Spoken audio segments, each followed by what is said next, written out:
What's good, my people? How are we all doing this week? It is April Fool's Day, but I've not got any jokes or tricks for anyone, and it's after 12 anyway, so can't do that. But I've seen some good ones on the internet. I just seen Wearer with the Wearer pulse screwdriver. CP Utility, if you follow him, is now joining Worcester. So knowing his thoughts on Worcester, I doubt that that's ever going to happen. But yeah, what have we all been up to? How's everyone's Easter holidays? I always find that there's a massive quiet spell over Easter. Presumably, obviously, people are going away and whatnot. But yeah, I always find that 2 weeks of Easter, even before I was self-employed and used to work for companies, I used to find Easter was a massive downturn in work. Obviously, you got the Good Friday there, the Bank Holiday Monday, and yeah, just massively drops out. So hopefully that kicks off a bit busier after again. But yeah, do you find that same pattern? I find Easter worse than Christmas, to be fair. I don't know whether it's as well because Christmas you want to be off, so it doesn't matter that it's quiet. But yeah, I'd say Easter for me is probably the most unnecessarily quiet time, or unexpected quiet time, even though it happens every year. But what have we been doing? Mainly servicing and bits and pieces and childcare. So not a huge amount, but we will jump into these jobs. Then I've got a couple of talking points at the end of the video that I want to go through, and yeah, get some people's thoughts on them. And still undecided about the ADHD process video. A couple of people said they'd like to see it. A couple of people on Instagram said they'd like to see it. So yeah, again, let me know if you would like to see it. Jump in the comments, and I'd love to chat to people and see what they think. Yeah, let's get cracking with these jobs. So here we've got the domestic hot water chamber, which has been leaking from there.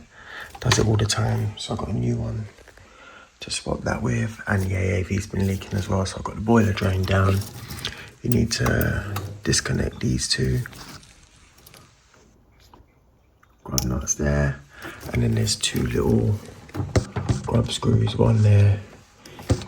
If you're lucky, someone's got one going up and one going from underneath. Then you take the micro switch off and it just pulls off as one unit, which looks like that. Screws at the front.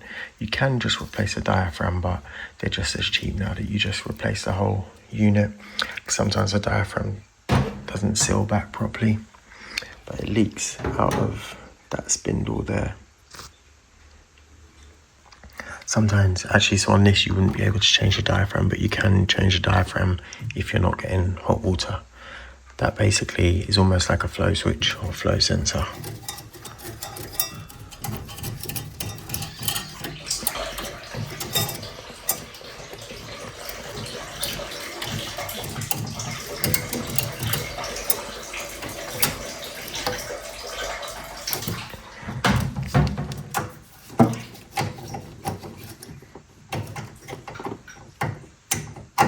And the AAV is just a screw into the top of the pump housing, I should say.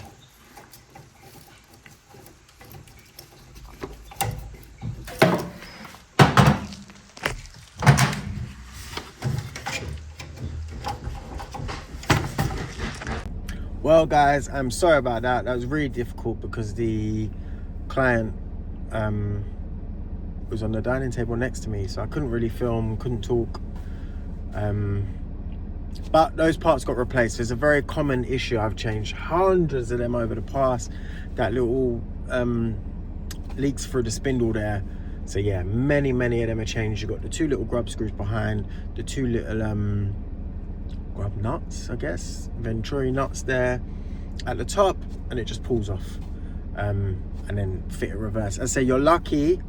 And if you're replacing it and they're not like this, I'd recommend do it, 'cause if you ever need to do it again, or for the next person, if it's not going to be you, is try and put a screw in the top and a screw in the bottom rather than the sideways ones, just because then they're a pain to get in and out.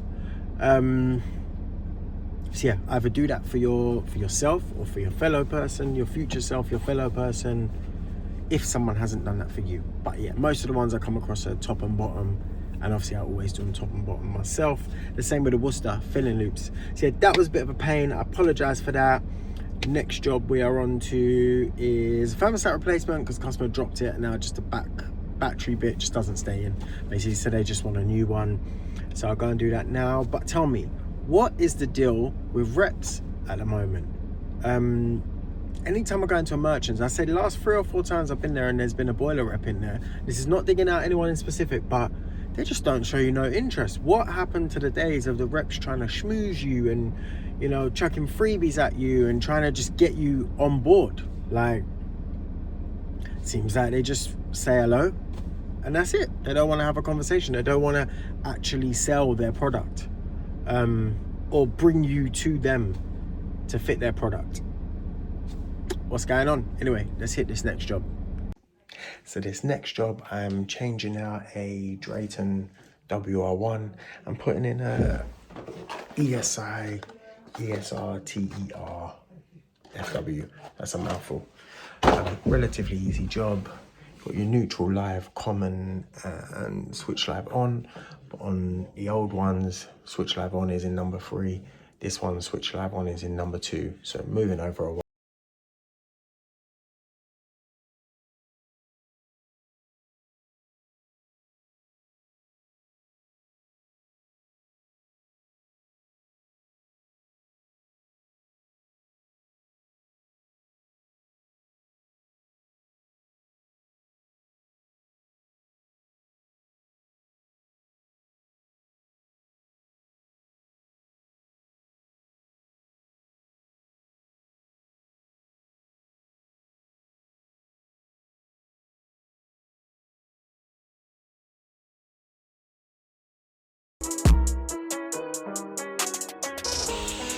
So that's on there. Let's put the batteries in.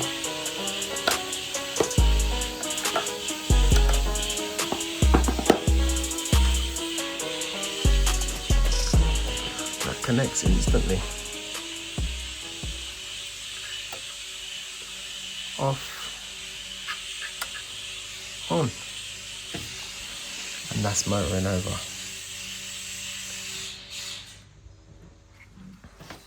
Just need to swap this to centigrade because it's currently in Fahrenheit.